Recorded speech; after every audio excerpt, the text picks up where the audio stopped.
So good evening everyone.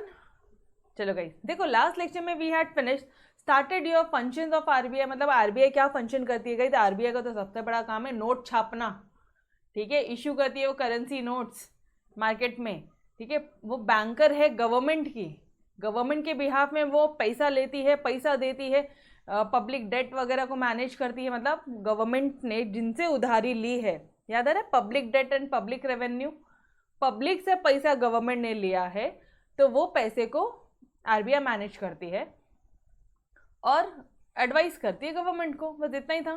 Now next point is your third point. RBI बैंकों की bank है, obviously यार, bank सारी बैंकों की बैंक है। सबसे टॉप है अपेक्स बैंक है, हेड बैंक है अपने अब्बा जी। तो RBI acts as a bankers bank. RBI exercise the statutory control over the working of commercial banks. पहले रीड आउट कर लो। स्टैट्यूटरी कंट्रोल रखता है, मतलब स्टैट्यूटरी कंट्रोल मतलब ये ऐसा कंट्रोल है उसे एक्ट ने दिया। कौन सा act? RBI act, sorry, banking regulation act 1949 ने दिया है। ये ऐसा आरबीआई एक्सरसाइज स्टैट्यूटरी कंट्रोल, मतलब जो स्टैच्यू ने उसे कंट्रोल दिया है। स्टैच्यू मतलब एक्ट, समझ में आ रहा है? Over the working of commercial bank, कि कमर्शियल बैंक कैसे काम कर रही है, कैसे नहीं कर रही है, सारी चीज़ें आरबीआई देखेगा। इट इज़ मैंडेटरी, और ये बहुत ज़रूरी है। अच्छा, मुझे अभी एक बात बताना, बैंक का काम क्या होता है? बैंक का काम क्या होता है गाइस? वो बैंक एक हाथ से लेती है और दूसरे हाथ से देती है। एक हाथ से लेना, दूसरे हाथ से देना। क्या लेती है? डिपॉजिट्स लेती है। क्या लेती है? डिपॉजिट्स लेती है। और क्या देती है? वो लोन देती है, क्रेडिट देती है, ठीक है, एक ही बात है। ओके, नाउ अब ये जो डिपॉजिट्स है ना, these are of your two types. एक होता है तुम्हारा डिमांड डिपॉजिट्स और एक होता है तुम्हारा time deposits. Guys, demand deposits क्या होता है पता है? ऐसा डिपॉजिट है जो विच आर, क्या बोलोगे, जो डिमांड कर सकते हो आप कभी भी। मतलब जैसे तुमने सेविंग डिपॉजिट किया है तो जब तुम डिमांड करोगे बैंक को तुमको पैसा वापस देना पड़ेगा। करंट डिपॉजिट्स है, ठीक है। तुमने करंट अकाउंट में तुम्हारे डिपॉजिट रखा है, जब तुम चाहो तुम निकाल सकते हो। These are withdrawable on the basis of demand. जब तुम विड्रॉ करना चाहो, जब तुम्हारी डिमांड है, तब तुम विड्रॉ कर सकते हो। समझ में आ रहा है? बोलो, ये चीज़ें समझ में आ रही है? ये जो डिपॉजिट्स है,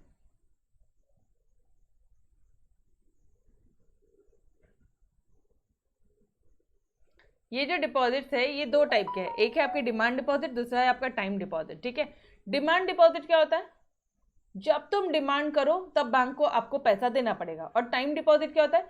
पर्टिकुलर टाइम है, जैसे मान लो साल भर के लिए तुमने डिपॉजिट किया है, साल भर बाद में तुम चाहो तो निकाल सकते हो, ठीक है। जैसे कि एफडी, एफडी जैसे कि रिकरिंग डिपॉजिट, एवरी मंथ आप कुछ ना कुछ पैसा डिपॉजिट करते हो। और जब मान लो 5 साल के लिए आपने आरडी खोली है, ठीक है, या 3 साल के लिए आपने आरडी खोली, तो वो 3 साल खत्म होने के बाद में जो भी पैसा वो आरडी के अकाउंट में जमा है वो तुम निकालोगे।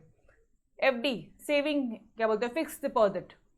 आपने 5 साल के लिए पैसा फिक्स किया है, 1 साल के लिए तुमने पैसा फिक्स कर दिया। एफडी बनाती है ना आपकी मम्मियाँ, यस और नो?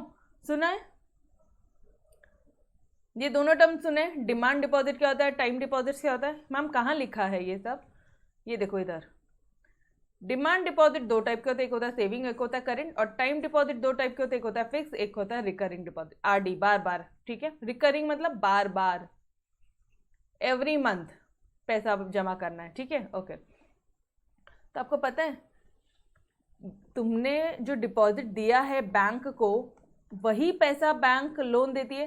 क्या सारा लोन दे सकती है? क्या सारा पैसा बैंक क्रेडिट दे सकती है? क्या? ना ना, उसका कुछ पैसा, ये जो डिपॉजिट्स है, मान लो ये 100 करोड़ का डिपॉजिट आया है, ठीक है, 100 करोड़ का बैंक के पास में डिपॉजिट आया, तो जो 100 करोड़ है ना, उसमें से कुछ पैसा मिनिमम रिजर्व रखना पड़ता है बैंक को आरबीआई के पास। ये बैंक किसके पास में रिजर्व रखेगी?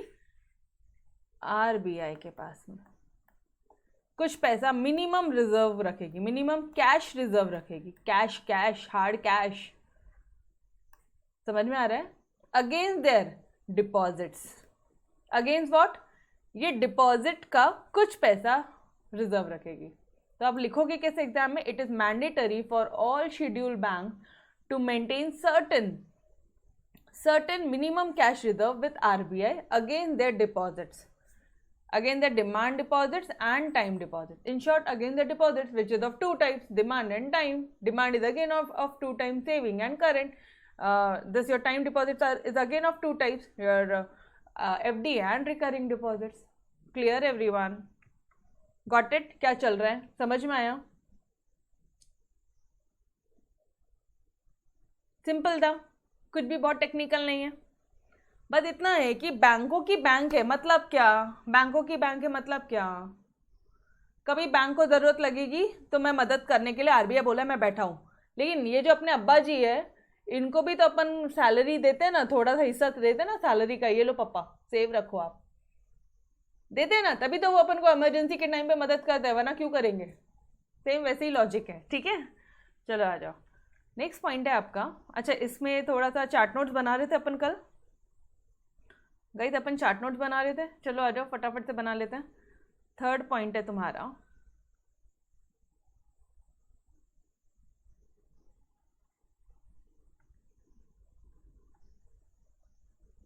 Bankers bank. बैंकों की बैंक है वो. ओके, क्या लिखोगे यहाँ पे, क्या लिखोगे? RBI act as bankers bank. फोकट की लाइन है ये मिटा रही हूँ. ठीक है, ये सारी चीजें मिटा रही हूँ. RBI act as a bankers bank, फोकट की लाइन है, कुछ दम नहीं है. हाँ, RBI exercises statutory control on the working of commercial banks.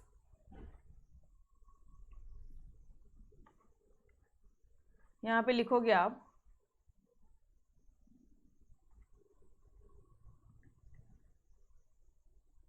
कि आरबीआई का क्या होता है, स्टैट्यूटरी कंट्रोल है on working of commercial banks. ठीक है, या फिर ऑन कमर्शियल बैंक बोलते वो अपने आप इट्स डीम्ड कि भाई कमर्शियल बैंक की वर्किंग पे ही हमारा कंट्रोल है. और फिर क्या बोलोगे, मैंडेटरी है वो सारे शेड्यूल बैंक के लिए कि वो मिनिमम कैश रिजर्व मेंटेन करे with RBI. It's mandatory for किसके लिए, ऑल शेड्यूल बैंक्स के लिए, जितने भी शेड्यूल बैंक के लिए वो मैंडेटरी है, ताकि वो मिनिमम कैश रिजर्व रखे विथ आरबीआई अगेंस्ट जितना डिपॉजिट्स आता है उतना, और इसको आगे बढ़ा देना. That is your demand deposit and time deposit. Demand को वापस से saving and current, and time को again FD and RD. Clear everyone? 2 line में पूरा आपका नोट बनता है. Clear, done. थर्ड यो, चलो जी आ जाओ वापस से. Custodian of foreign exchange reserve, यहाँ पे क्या बोलेंगे हम लोग आके कि RBI acts as the custodian of countries foreign exchange reserve. फोकट वाली लाइन है ये भी, इसमें कोई दम नहीं है कि कंट्री का फॉरेन एक्सचेंज रिजर्व के लिए वो कस्टडियन है. ठीक है, आरबीआई इंडिया का है तो इंडिया का ही तो फॉरेन एक्सचेंज रिजर्व का कस्टडी करेगा, वो अपने पास रखेगा. कस्टडियन मतलब अपने पास रखना, अपनी कस्टडी में रखना, अपने हवाले रखना. ठीक है, okay. Now RBI also manages buying and selling of currencies of all members of IMF. अब एक बात सुनो, जो भी इंडियन मॉनेटरी फंड के जो मेंबर्स होते हैं, ठीक है, ये IMF क्या है बताऊं? ये ऐसा फंड है IMF जो आपको शॉर्ट टर्म अगर कभी पैसे की जरूरत पड़े ना तो वो आपको लोन प्रोवाइड करता है, और world bank long term purpose के लिए. ठीक है, तो IMF के लिए ऑब्वियसली गाइस ये एक ऑर्गेनाइजेशन है, इसके कुछ मेंबर्स होंगे, कुछ कंट्रीज होंगी मेंबर्स, यहाँ के यूएसए होंगे, लंदन वाले होंगे, यूके वाले होंगे, ठीक है, इंडिया होंगे. तो इसके जितने भी मेंबर्स हैं उनके बीच में it also engages in buying and selling of all currencies of all members. उनकी करेंसीज जो है वे खरीदना और बेचना करते हैं, वो आरबीआई करता है. समझ में आ रहा है? मतलब आरबीआई करता है, क्या करता है, खरीदता है और बेचता है currencies of all members of IMF. कई मेंबर्स है ना, वो एक ऑर्गेनाइजेशन के मेंबर्स है ना, तो मान लो यूके मेंबर्स है, यूके तो पाउंड अलाउड है उसको. मान लो जापान मेंबर है तो उसको येन में डीलिंग करना अलाउड है। Got it everyone? तो बाइंग एंड सेलिंग किसका? Of all members of IMF। ठीक है, सिंपल है। चलो आ जाओ, 4th पॉइंट लिखो यहाँ पे।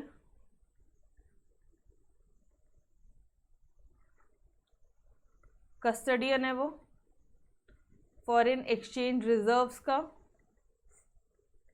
ठीक है, आई होप आप मेरे साथ साथ नोट्स बना रहे हो आप लोग सब।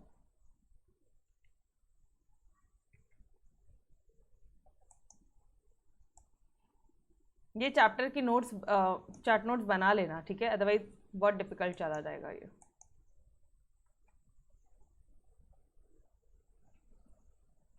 क्या लिखोगे आप यहाँ पे? सबसे पहली लाइन फोकट की लाइन थी कि वो कस्टडियन है कंट्री के फॉरेन एक्सचेंज रिजर्व का। यहाँ पे नेक्स्ट लाइन है कि आप बाय कर रहे हो और सेल कर रहे हो। Buying and selling of all, buying and selling of क्या? Currencies of all members of IMF। ठीक है जी, लिखो यहाँ पे आप बाय कर रहे हो और सेल कर रहे हो।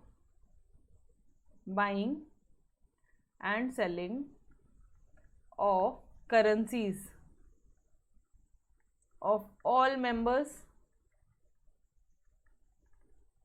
of IMF। ठीक है, एंड लास्टली, और आप क्या और क्या कर रहे हो मुझे एक बात बताना, जो फॉर इंडिया का जो रुपीस का जो एक्सचेंज रेट है, ठीक है, like $1 is equal to let's say 75 rupees है। तो ये जो इंडियन रुपीस का जो रेट है ना, वो मेंटेन करता है वो ऑफिशियल एक्सचेंज रेट, और स्टेबिलिटी मेंटेन करता है रुपी की वैल्यू पे। तो this 2 points are very important कि वो मेंटेन करता है official exchange rate and stability of rupee value. Clear? ये दोनों लिख लो।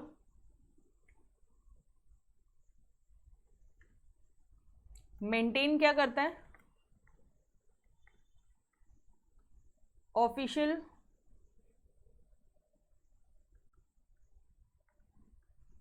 एक्सचेंज रेट एंड स्टेबिलिटी किसकी? स्टेबिलिटी किसकी डियर? रुपी वैल्यू की। अपने इंडिया का जो रुपी है उसकी वैल्यू का स्टेबिलिटी। आप लोगों को दिख रहा है ना नोट्स? आपको दिख रहा है ना? यस और no? Clear? Done?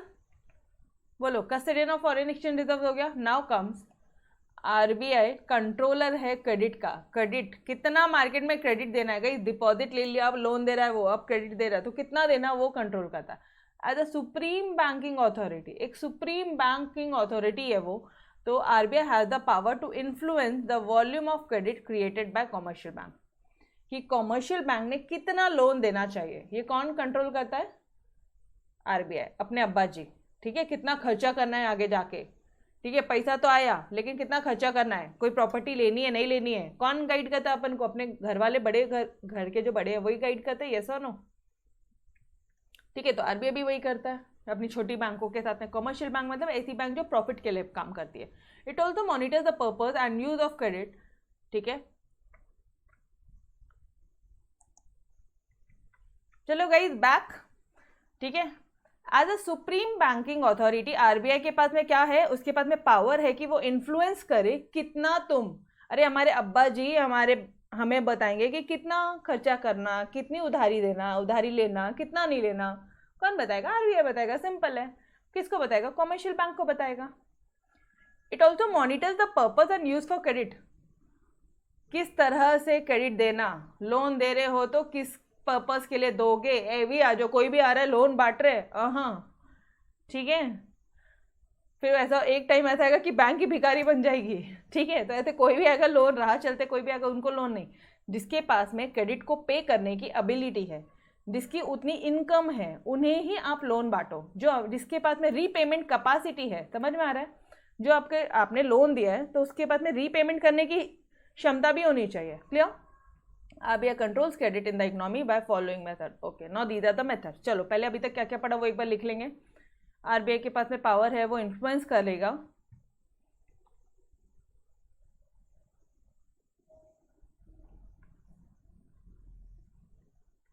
RBI, short में लिख रहे हैं हम लोग यहाँ पे, इन्फ्लुएंस करेगा किसको? वॉल्यूम वॉल्यूम ऑफ, कितना वॉल्यूम में ऑफ क्रेडिट क्रिएटेड बाय, कौन क्रिएट करता है क्रेडिट? कॉमर्शियल बैंक क्रिएट करते हैं। अरे भाई आरबीआई लोन नहीं देता, अपन आरबीआई के पास नहीं जाता, अपन अपनी बैंकों के पास जाते हैं, ठीक है, कॉमर्शियल बैंक, ठीक है। फिर आप क्या बोलोगे? It also monitors purpose and use,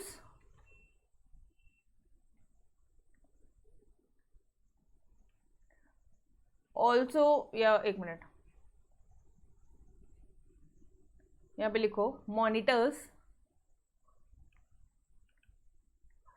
purpose and use of credit. इस पर्पस के लिए कि क्यों चाहिए, तो सामने वाला बोलेगा नहीं मुझे कार लेनी है, अच्छा ओके, घर के लिए चाहिए, तो किस यूज के लिए चाहिए वो भी बताना पड़ेगा। वो purpose and use of credit, clear है यार, समझ में आ रहा है, यस और नो?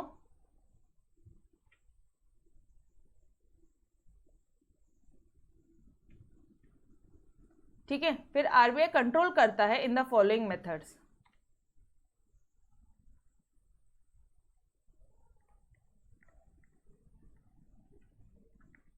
ये कॉमर्शियल बैंक ने तो क्रेडिट बांट दिया, लेकिन आरबीआई कंट्रोल करता है। By which method? Controls credit by, एक मेथड है तुम्हारा क्वांटिटेटिव मेथड, दूसरा है qualitative method. Now comes quantitative method. मतलब क्या होता है डियर? क्वांटिटेटिव मतलब जो वॉल्यूम, क्वांटिटी, कितनी क्वांटिटी में लोन जा रहा है वो कंट्रोल करना।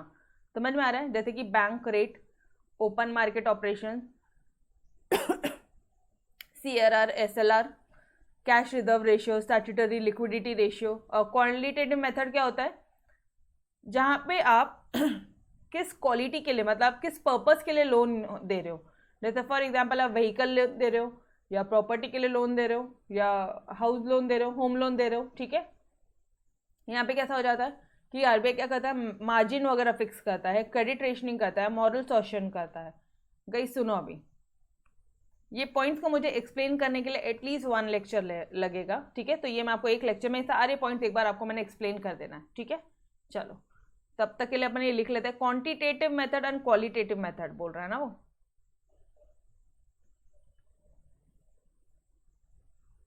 क्वांटिटेटिव एंड क्वालिटेटिव, ठीक है। यहाँ पे इसके आप पूरे एग्जाम्पल्स लिख लोगे, जैसे बैंक रेट है, ओपन मार्केट वैल्यूएशन है, और दूसरा क्या है, तीसरा क्या है, ओपन मार्केट ऑपरेशन है, और तीसरा क्या है, variable reserve ratio. Variable reserve ratio मतलब क्या होता है? जैसे सीआरआर, एसएलआर, तो मैं यहाँ पे लिख रही हूँ वेरिएबल। आप इसको शॉर्ट में बीओवी करके लिख लो, वैसे आपको लर्न होता है वैसे कर लो, या फिर आप प्रॉपर लिख लो, bank rate, open market operations, ठीक है। अच्छा चलो आ जाओ यार, एक काम करते हैं, ये सीआरआर और एसएलआर क्या होता है एक बार शॉर्ट में अपन समझ लेते हैं, शॉर्ट में, ठीक है। अभी शॉर्ट में बता रही हूँ आपको सीआरआर एसएलआर क्या होता है। गई देखो अगर बैंक को, आपको एक चीज समझ में आता है कि कॉमर्शियल बैंक को, ये जो कॉमर्शियल बैंक है ये आरबीआई को क्या करेगा?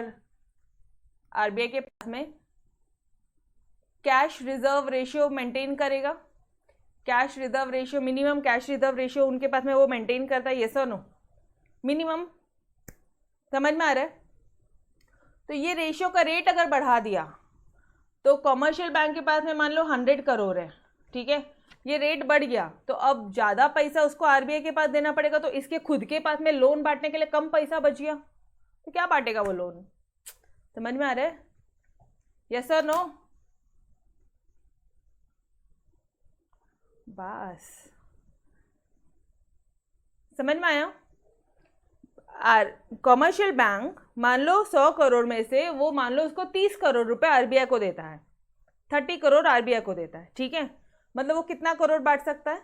70 करोड़ वो बांट सकता है लेकिन अगर आरबीआई ने एक सीआरआर रेशियो ही बढ़ा दिया, 50 करोड़ कर दिया, तो बांटने के लिए 50 करोड़ ही है ना रे भाई।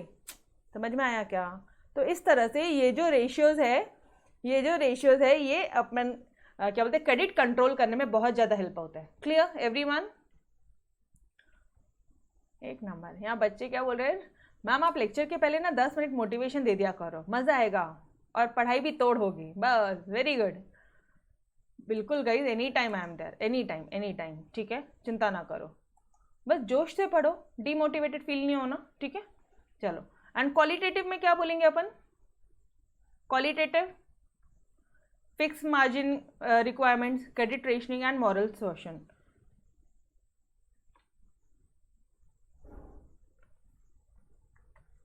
फिक्स मार्जिन कि इतना पैसा देना ही पड़ेगा आपको, fix margin requirement, credit rationing and moral solution, ठीक है। चलो, क्या करता है आरबीआई? कंट्रोलर है वो क्रेडिट का, ठीक है जी, कंट्रोलर है वो क्रेडिट का। ये लो 5th पॉइंट, कंट्रोलर है, शॉर्ट में लिखती हूँ मैं, कंट्रोलर ऑफ क्रेडिट, ठीक है। नाउ 6 पॉइंट क्या है? 6वां पॉइंट क्या दिया?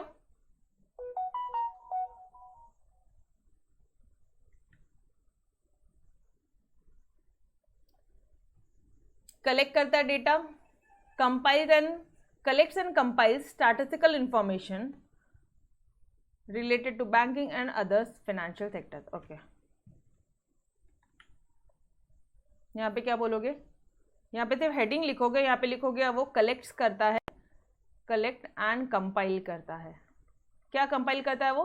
स्टैटिस्टिकल डेटा, स्टैटिस्टिकल डेटा किसका? बैंक का and other financial information, financial institutions, ठीक है, FIIs financial institution. Done. 7th point, promotional and developmental function, जैसे कि एक्सटेंड कर दिया उन्होंने banking services semi urban and urban areas में, सिक्योरिटी दे दिया उन्होंने डिपॉजिटर्स को, प्रोवाइडिंग सिक्योरिटी टू डिपॉजिटर्स। मतलब मैडम, अरे तुम पैसा डिपॉजिट करो, उसने तुमको ही थोड़ी सिक्योरिटी दे दी, ठीक है। जो भी आरबीआई के पास में जो भी पैसा डिपॉजिट कर रहा है, डिपॉजिटर्स कौन करेंगे? बैंक्स करेंगे, वो बैंक को ही सिक्योरिटी दे दी, समझ में आ रहा है एवरीवन? ओके, कमर्शियल बैंक को दे दिया। Development of specialised institution for agriculture credit and, develop कर रहे हो आप स्पेशल इंस्टीट्यूशन की भाई एग्रीकल्चर सेक्टर को लोन मिलना चाहिए, इंडस्ट्रियल सेक्टर को लोन मिलना चाहिए। इंडस्ट्रियल सेक्टर को क्यों बढ़ावा दिया? क्योंकि अगर इंडस्ट्रीज बढ़ेगी इंडिया में तो वर्कर्स जो भी एम्प्लॉयमेंट है वो बहुत ज़्यादा बढ़ जाएगा। इन शॉर्ट पूरे इंडिया का ग्रोथ एंड डेवलपमेंट होगा। अगर लोगों के पास में पैसा आएगा तो पूरे इंडिया का डेवलपमेंट होगा, ठीक है। तो कितने 3 पॉइंट्स है ये लिखेंगे अपन फटाफट से। Semi urban and rural areas पे एक्सटेंड किया, लिखो फटाफट से लिखो। चलो आ जाओ, साथ साथ में लिखो एंड फिनिश करो इसको। एक्सटेंड कर रहे हैं हम लोग बैंकिंग फैसिलिटीज,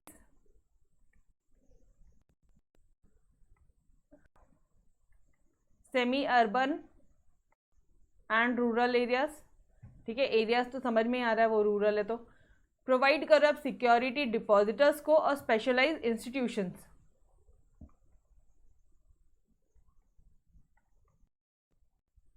सिक्योरिटी दे रहे हो आप डिपॉजिटर्स को, स्पेशलाइज्ड इंस्टीट्यूशंस बना रहे हो आप किसके लिए? किसके लिए डियर? एक एग्रीकल्चर सेक्टर के लिए और एक इंडस्ट्रियल सेक्टर के लिए। एंड लास्ट वन इज वो अदर फंक्शन। आरबीआई कुछ अदर फंक्शन भी करती है, जैसे कि clearing house for settling the account between its member banks. मतलब अरे दो बैंक है, इसको 100 करोड़ रुपए देना है, इसको मान लो 125 करोड़ इसको देना है, तो इन दोनों के बीच में कुछ सेटलमेंट है कि ठीक है यार तू दे दे, एक काम कर, मेरे को तेरे को 100 करोड़ देना है, तुम्हें मुझे 125 देना है, तो एक काम करो ना 25 करोड़ जो है वो अपन बीच में सेटल कर लेते हैं। 100 करोड़ कोई सेंस ही नहीं बनता, मैं एक बार दूंगा फिर तेरे को वापस से, मैं एक बार लूंगी फिर वापस से आपको वापस देने वाली हूँ, क्या सेंस बनता है? तो settling the account between the member banks and lender of last resort. कई इस लाइन से रिलेटेड बहुत क्वेश्चन पूछते हैं कि RBI acts as a lender of last resort. क्यों? क्योंकि वो लिक्विडिटी प्रोवाइड करता है बैंक को at times of financial difficulty. जब कभी ये जो कमर्शियल बैंक होती है, ठीक है, ये कभी लड़खड़ा जाती है तो हमारे अब्बा जी मदद करते हैं। अरे जब कभी अपने डैडी लड़खड़ा जाते हैं तो हमारे अब्बा जी मदद करते हैं ना, दादाजी मदद कर देना डैडी को, वो उसी तरह से। Done everyone. तो एक लिखोगे आप सेटलिंग अकाउंट्स, बताती हूँ डियर, बताती हूँ।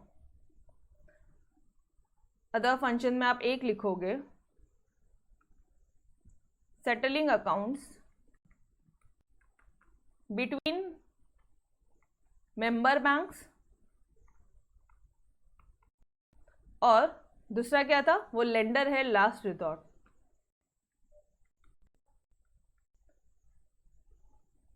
अच्छा, सिर्फ लास्ट रिजॉर्ट करोगे ना तो तुम भूल जाओगे कि अंदर वहां पे कंटेंट क्या लिखो।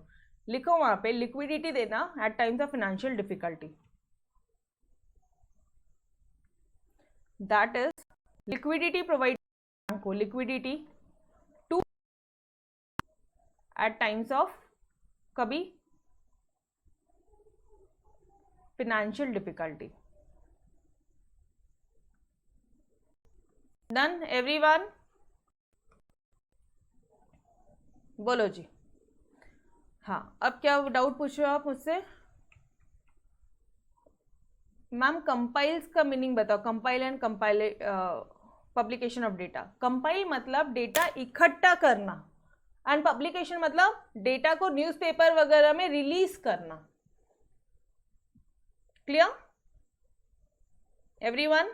ओके, तो guys here we had finish your function of RBI. ठीक है, अभी फंक्शन ऑफ आरबीआई हुआ है, इसके बाद अपन धीरे धीरे नेक्स्ट आपके इसकी तरफ बढ़ेंगे। ये आरबीआई पूरा फिनिश हो गया अपना। ठीक है, कल आप आओगे तो पहले अपन ये आरबीआई को रिवाइज करेंगे, फिर कॉमर्शियल बैंक स्टार्ट करेंगे, फिर कोऑपरेटिव बैंक। ठीक है जी, चलो तो तब तक के लिए अलविदा। Yes, bye bye everyone, take care, खुदा हाफिज, bye bye, bye bye, love you so much, take care, bye bye.